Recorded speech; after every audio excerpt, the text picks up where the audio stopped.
നിങ്ങൾക്ക് അള്ളാനെ പേടി വേണം അല്ലെ?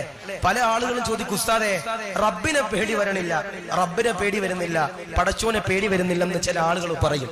ആ റബ്ബിനെ പേടി വേണോ? വേണോ? വേണോ? ആദരവാകുന്ന പ്രവാചകന്റെ ചാരത്തേക്ക് പ്രിയമുള്ളവർ, ഒരു സഹാബി ഇങ്ങനെ കടന്നു വരികയാണ്.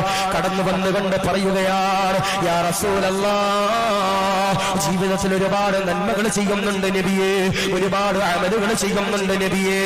അല്ലാഹുവിന്റെ റസൂലേ, എനിക്ക് പടച്ചവനെ പേടി വരുന്നില്ല നബിയേ, പടച്ചവനെ ഭയം വരുന്നില്ല നബിയേ, പടച്ചവനിലേക്ക് പേടി വരുന്നില്ല നബിയേ. ഉടൻ തന്നെ നബി തങ്ങളതാ പറയുകയാണ്, സഹാബാ എന്താണ് ചെയ്യേണ്ടതെന്നറിയോ? അല്ലാഹുവിന്റെ റസൂല് കരഞ്ഞുകൊണ്ട് ആ സഹാബിയുടെ കൈ പിടിച്ചുകൊണ്ട് റസൂലുള്ളാഹി തങ്ങൾ എന്റെ പ്രിയമുള്ളവരെ പറയുകയാണ്, എന്താണ് ചെയ്യേണ്ടതെന്നറിയോ? നിന്റെ വീടിന്റെ ചാരയുള്ള പള്ളിയുടെ ഖബർസ്ഥാനുണ്ടല്ലോ, മയ്യത്തടക്കുന്ന സ്ഥലമുണ്ടല്ലോ, അവിടെയൊന്ന് പോയിട്ട് നിക്കണേ സഹാബാ. പടച്ചവനെ പേടി വരുന്നതാണ്, റബ്ബിനെ പേടി വരുന്നതാണ്. നീ പടച്ചവനെ പേടി വേണമെങ്കിൽ നീ ചെയ്യേണ്ടതെന്താ?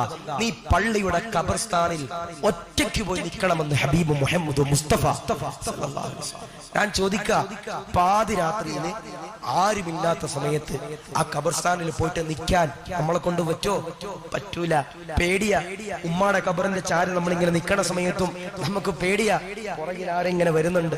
ഇപ്പൊ എന്റെ പ്രിയപ്പെട്ട സഹോദരങ്ങളെ, ആ ഖബറിന്റെ ചാരെ പോയി നീ നിന്നാൽ, നീ ഖബർസ്ഥാൻ സ്ഥിരം സന്ദർശിച്ചാൽ, എന്റെ പ്രിയപ്പെട്ടവരെ, നിനക്ക് അള്ളാഹുവിനോടുള്ള ഭയം വരുമെന്ന് സയ്യിദിന മുഹമ്മദ് മുസ്തഫ.